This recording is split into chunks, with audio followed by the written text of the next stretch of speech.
নমস্কার বন্ধুরা, আজকে আমি আপনাদেরকে দেখাবো 7 মাসের বেবির ওটস কিভাবে বানাবেন।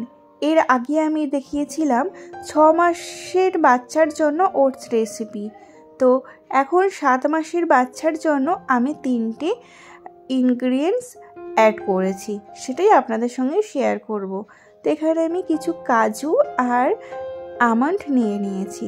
আমন্ড আর কাজুটাকে হালকা এখানে ড্রাই রোস্ট করে নেব।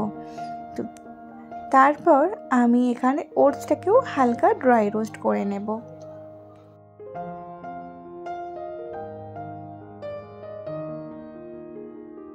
ওটসটা ভালোভাবে আমার রোস্ট করা হয়ে গেছে। এবার এটাকে একটা মিক্সি জারে নিয়ে ওর মধ্যে আগে থেকে রোস্ট করা কাজু এবং আমন্ড দিয়ে ভালো করে মিক্সিতে গ্রাইন্ড করে নিতে হবে।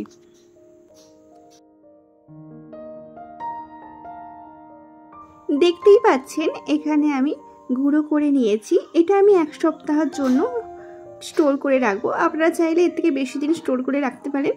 20 দিনের মতো আপনারা একটা জারে ভালোভাবে কন্টেনারে, কাঁচের কন্টেনারে হলে খুব ভালো হয়, আপনারা স্টোর করে রাখতে পারেন। এবার এটাকে কীভাবে বানাবেন, আমি এখানে কাউ মিল্ক ব্যবহার করেছি। আপনারা চাইলে এখানে ফর্মুলা মিল্ক এবং জল দিয়েও করতে পারেন। তো এখানে আমি 1 থেকে 1.5 চামচ বা আপনাদের পরিমাণ মতো স্যালাক্স নিয়ে নেবেন। এটাকে ভালোভাবে ফুটিয়ে নিতে হবে। আর তার সাথে আমি এখানে অ্যাড করছি আগে থেকে ভিজিয়ে রাখা ড্রাই খেজুর।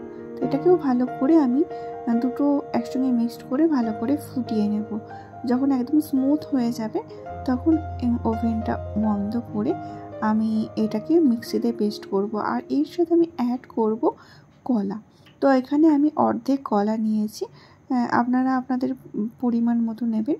তারপরে আবার এটা ভালো করে মিক্সিতে পেস্ট করে নেব। একদম খুব সুন্দর, একদম স্মুথ হয়ে যাবে। এবং এটা কিন্তু বাচ্চাদের ওয়েট গেইন করার জন্য খুব ভালো একটা খাবার। আর এটা যেহেতু অনেক কিছু ফল দেওয়া আছে, তো তার জন্য ব্রেনেরও কিন্তু খুব উপকার বাচ্চাদের।